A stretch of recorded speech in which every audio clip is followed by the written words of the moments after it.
This year, to commemorate our 55th anniversary, our theme is Our Power, Our Planet, a promotion of human advocacy and renewable energy. Today, I'll be speaking with Johanna Neumann, the Senior Director of Campaign for 100% Renewable Energy at Environment America, and Steve Blackledge, the Senior Director for the Conservation America Campaign at Environment America. How are you guys doing today? Doing great. Thanks for having us on, Aidan. Thank you, Aidan. Thank you so much for joining. So I want to pose this first question to both of you. So how do renewable energy projects such as wind, solar, and hydropower impact wildlife and ecosystems? Well, first of all, thanks for the question. Thanks for having us on. I'll start by just saying that no matter what energy source we use, it's going to have some impact on the environment. So it's important to acknowledge that. It's also part of why at Environment America, we often say that the cleanest energy is the energy we never use in the first place. And why in our energy advocacy, we really put energy efficiency and conservation as like the resources that leaders should be prioritizing as they're figuring out how America is going to meet its energy needs. That being said, we also know that renewable energy sources like solar and wind ultimately have a much smaller impact on wildlife and ecosystems than fossil fuels like coal, oil, and gas. Yeah, and the thing I'll add, Aidan, is when you look at species and like all the species that are going on the endangered species list or added, threatened, or endangered, almost always they're listing one of two things: habitat and climate. And so climate change is very much affecting and negatively affecting species across the globe, but here in the U.S. too. And then when you think of habitat, even like climate change is affecting the habitats of these animals live in or plants live in. And so it's just such a huge part, and that's why renewables are important. Right.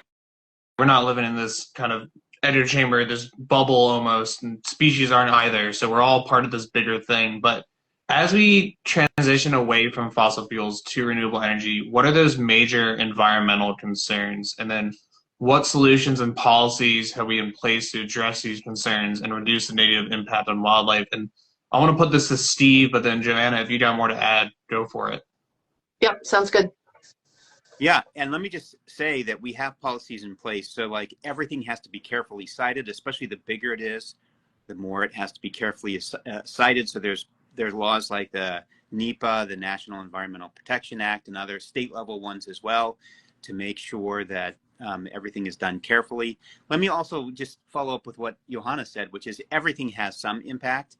And so we need to do more to just make sure that whatever we do, even if it's renewables, which are far safer than fossil fuels, that we do it as carefully as we can. And so we need to study the migration patterns of wildlife and study the migration patterns of birds and other, birds and bats and more, to know what is the best place to site, whether it's a wind turbine or whether it's solar panels or whatever it may be. Right. We don't want to replicate or do the same thing we ended up doing with fossil fuels or with coal, petroleum. I know they're both fossil fuels, but just differentiating between the two, we made a lot of mistakes there, and we don't want to repeat those. It's true. And it's interesting, Aidan, because you laid it out, the transition from fossil fuels to renewable energy, almost as if it's a given. And while I hope that that's the case, I am seeing some cautionary trends in the energy transition these days. And I really do think it is important to keep in mind that oil, coal, and gas still dominate our energy landscape in the United States. They're responsible for 80% of all U.S. greenhouse gas emissions.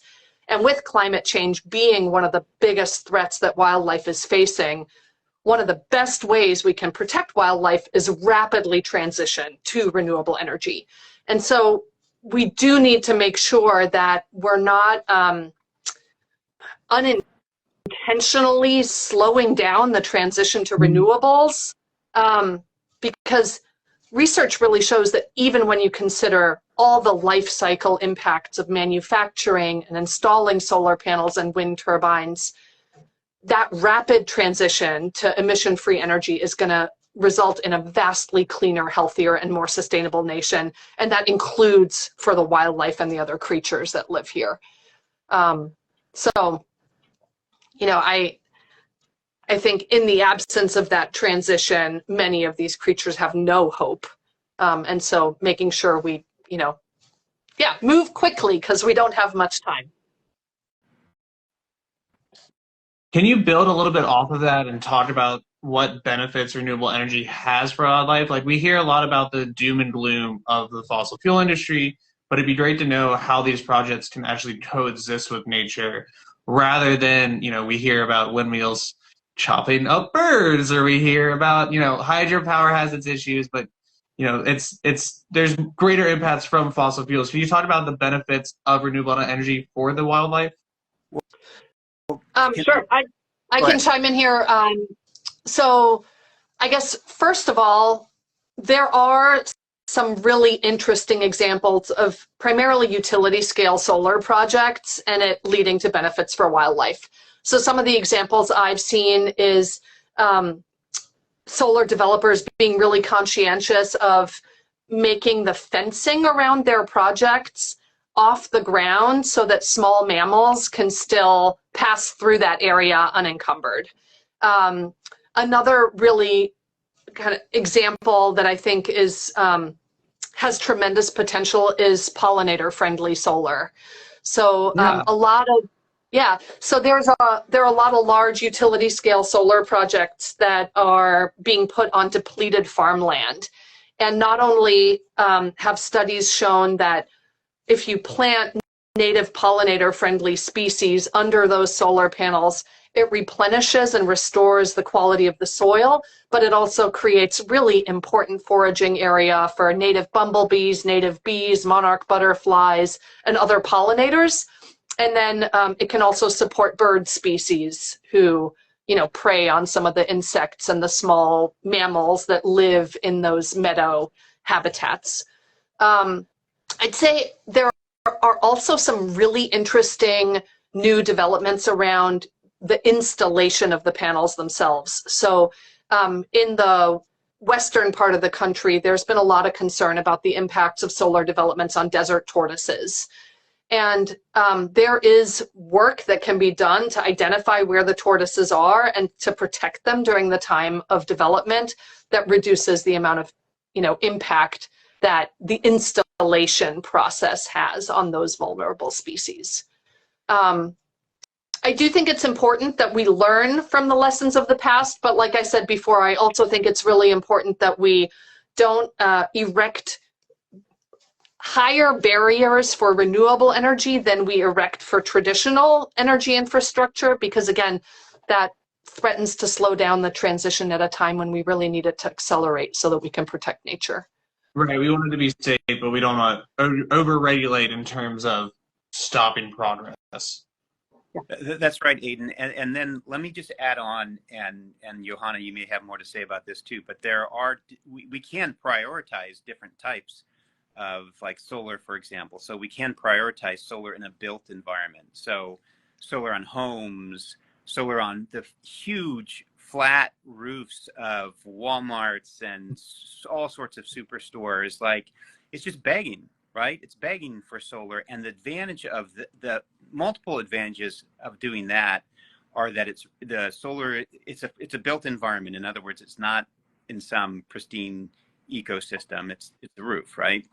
And then number two is that the energy is being used right where it's being produced, so you don't need transmission lines to go across, you know, habitat. And the other, I guess the other benefit of it at some level, it's just so immensely popular. Like, people love the kind of freedom that comes from having solar on their own roof, or even if it's a neighbor's roof. So there's all sorts of benefits there. So I totally agree with what Johanna said. We don't want to inhibit the transition to clean renewables. We do want to be aware of, you know, how we should prioritize the building out of renewables. And like I say, a built environment is really, really great. And I mentioned, sorry, go ahead. I was just going to say, America America's rooftop solar potential is vast. Like more than 40% of our electricity needs could be met from rooftop solar alone. And we're currently only harnessing about 1.5% of that rooftop solar potential. So, Wow. it's wildly popular. Different states are at different levels. So California has close to 10% rooftop solar penetration, but even that means 90% of it is still not being used. So, I think it's really incumbent on policymakers to put in place policies that encourage putting solar on the built environment, like Walmart's, Home Depot's, warehouses like those that FedEx and Amazon operate, as well as individual homes. And there are, in addition to the ecosystem protection benefits, just incredible consumer benefits and efficiencies for our electric system if we do that. To build off that built ecosystem, does that include, we have massive parking lots and parking areas here in the US. Does that built environment, would that be suitable for these solar panels? Like, I hear all the time that if you shade your car, make your car cooler, but there's no great incentives to do it. What are the barriers there? I know I'm kind of putting you on the spot a little bit, but No, I mean, talking about solar panels over parking lots is one of my pet issues. And then, believe it or not, in France, a couple of years ago, they passed a law that says any parking lot with more than 50 spaces needs to have a solar canopy on top of it. wow. And so Euro Disney, they just have these vast solar canopies that shade cars there, and they produce energy from sunlight. I think we're seeing more and more parking lot solar canopies in the United States. But one of the kind of barriers that solar developers run into is that you have to put it, pretty high off the ground, and the cost of steel is high right now. And many of those structures require purchasing steel, and then it, in the absence of incentives, it's cheaper for them to put solar panels on green spaces. So again, it's really a question of policy. If our leaders agree that solar on parking lots makes sense, then they can put in place tax incentives or tax credits or, other mechanisms to really steer solar development to those already disturbed landscapes. And I imagine over the long term, you're saving money on energy costs with this huge buildup that might counteract some of the initial costs. But I know incentives play a huge role into that, so we don't have to dive too deep into the policy and the specifics. But I want to talk a little bit about some of the myths we hear. And I started one of the questions with the windmills killing thousands of birds and killing thousands of bats. Steve, I think this is more poised to you, but how true is that statement that birds are getting knocked out in the thousands to millions? Like, what are some of the other dangers that birds are truly facing, and then how does that relate to fossil fuels, and how does it relate to renewable energy? Yep, I want to answer that, and then if there's time, I have other examples of other wildlife too that we can get into as well. Yeah. So yes, wind turbines do kill birds. Birds fly by wind turbines and they die. So we should just acknowledge that's true. And there have been a number of studies, some of them recent, most of them that I've found aren't actually all that recent, but we're talking in the hundreds of thousands of birds. One of the most interesting studies then related that to fossil fuels and birds. And that's where it gets really interesting, I think, because you'll see that, okay, for every gigawatt of energy produced of electricity from a wind turbine, you're killing far less than one bird. So like, if you will, a quarter of a bird for every gigawatt of energy, wind energy. But the same research found that more than 5 birds are killed for every gigawatt produced from fossil fuels. And there you're talking about climate change, you're talking about air pollution, and then you're also talking about the mining of the minerals as well. So in short, no technology is perfect, right? Like everything is going to have some impact, as Johanna said earlier. But if you compare fossil fuels to clean renewables, it's not even close from a wildlife perspective. That said, we should be careful and smart. And like I said earlier, just make sure we're mapping and understanding the migration patterns of birds, the migration patterns of other animals, so that we're siting these places in the best places possible. And it also wraps back around to a built environment is a really smart place to put. All right, I promised one other story on wildlife, so not to go on too long, but like a couple more questions about wildlife too, so I'm hoping you lead right into it, but I'll let you go ahead. Okay. Well, maybe it fits better later, and if so, apologies. So the impact of climate change is so real. I said it earlier in the interview, but just talking more generally speaking, let me give you an example. So sea otters are threatened here in the Pacific, along the southern sea otters along the central coast of California. Part of the problem is they can't expand to reclaim their historic range, because when they do expand, they're being bitten and attacked by young juvenile sharks that aren't normally in those waters. We're seeing an unprecedented number of juvenile sharks because of warmer waters that are bringing them up. And why are the waters warmer? Climate change. And so there are just all these really quirky, interesting examples in my mind about how climate change is impacting wildlife and how the damage is great. So again, it leads me back to renewables are a major piece of the answer. But we touch a lot on solar and wind, but I want to talk a little bit, and this relates directly to the species conversation, around hydropower and its impact on aquatic species more so. You know, we've heard about fish ladders having some result, but do they actually work? Are they nearly as efficient as the natural landscape would be? And then what is the impact of hydropower on the aquatic species as it compares to, we know climate change is killing off aquatic species at a rate we've never seen before, but how does the hydropower compare to that? Or is there a way to compare the two? So, yeah, I'd love to just jump in here real quick, because I think it's important to recognize that even though hydropower comes from the movement of water, at Environment America, we actually don't consider large-scale hydro a renewable energy resource, because there are a very limited number of sites where you can do hydro, and we've already tapped the best sites in the United States, right? Like when we built the massive dams in the mid-19th century, we kind of used the best sites for hydropower. And eventually, those dams are going to silt up, and they're going to no longer produce power. And so that's really different from the wind or the sun, right? Like until the sun burns out in several billion years, it's going to show up for free every day, delivering energy. And it's up to us to harness it. So large-scale hydro is really different from that. And so for that reason, Environment America, doesn't advocate for additional large-scale hydro, in part because truly renewable energy sources like the sun and the wind are so abundant, and the costs have come down so much in recent years. And then I'll share one other thing, which is I think there was thought that large-scale hydro was a climate solution, and there's research that's come out that suggests that the massive flooding associated with large-scale hydro actually mitigates, or doesn't even cancel. There's so much methane and other global warming gases that are released through the flooding process that it cancels out any potential gains from the energy generation.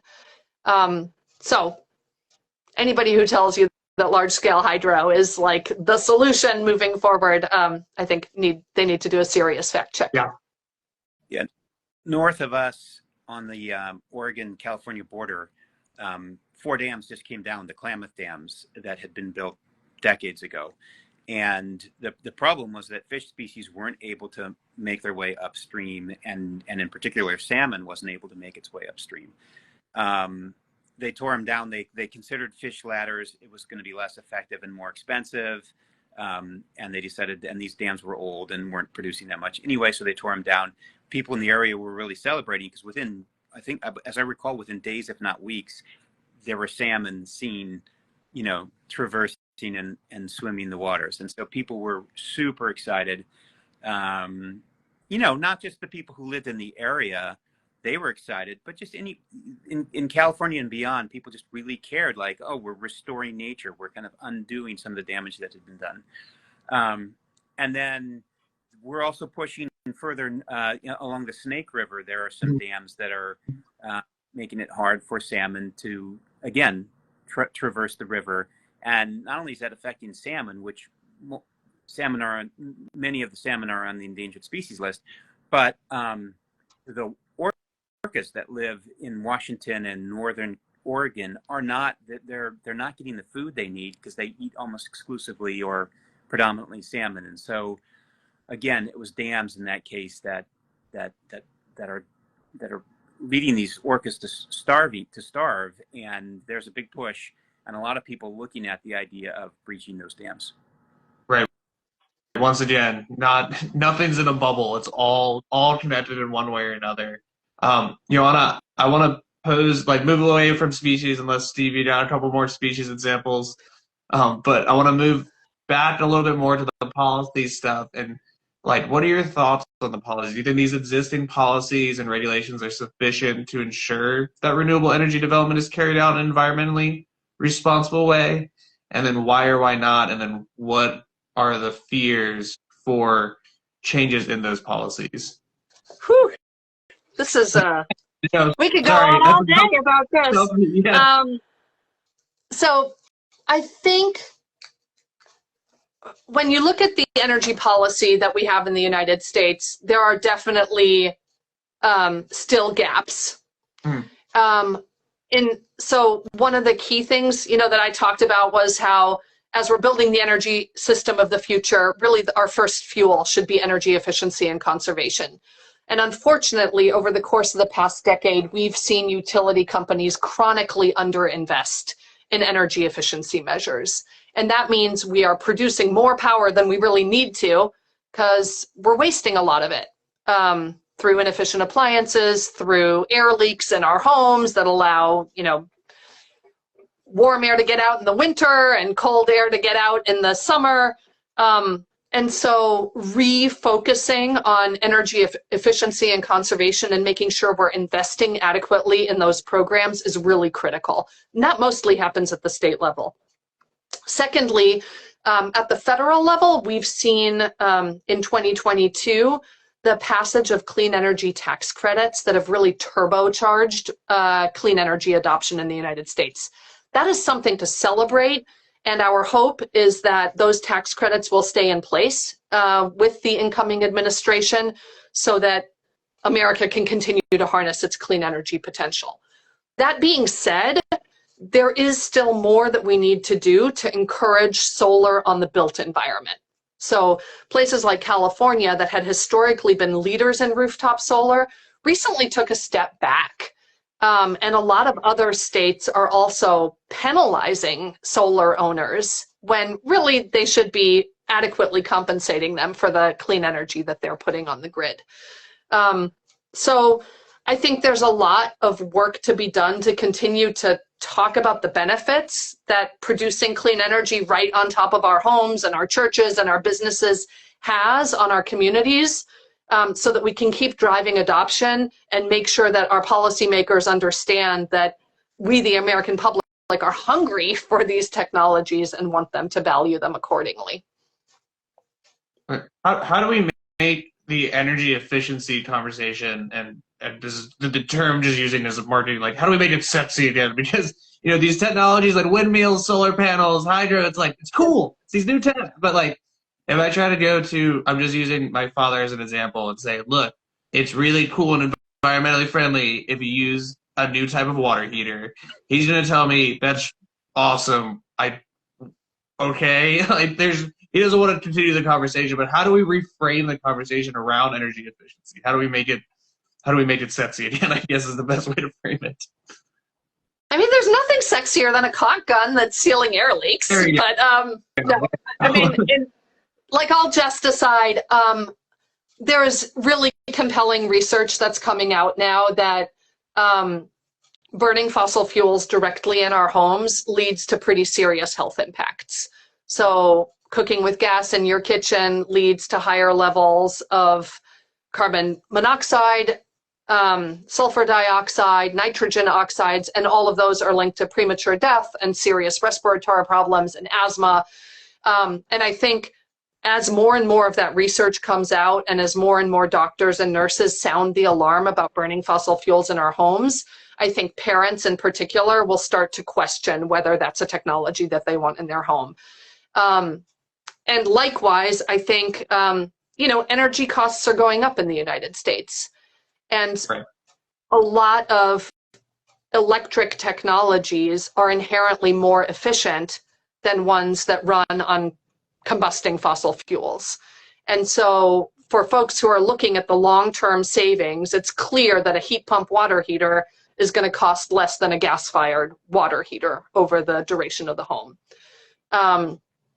So, yeah, but it's not sexy, which is part of why it's really important that policymakers understand that as they're building the energy system of the future and trying to build it in a way that is going to be good for the planet and good for people, they need to understand that energy efficiency and conservation is not only cost effective, but also better for people and the planet, and make sure that utility companies are putting in place programs that help people save energy.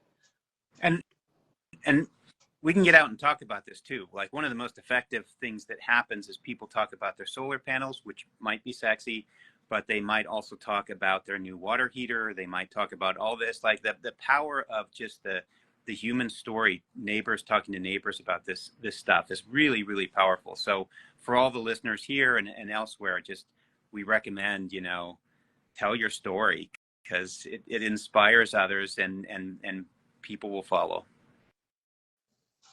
And to close out, just my final question, I'll pose this to Steve, but Johanna afterwards. Are there any future renewable energy projects Environmental America is working on? I know you guys are working constantly. What is you excited about? What are you working on in the near term, long term, going down the road?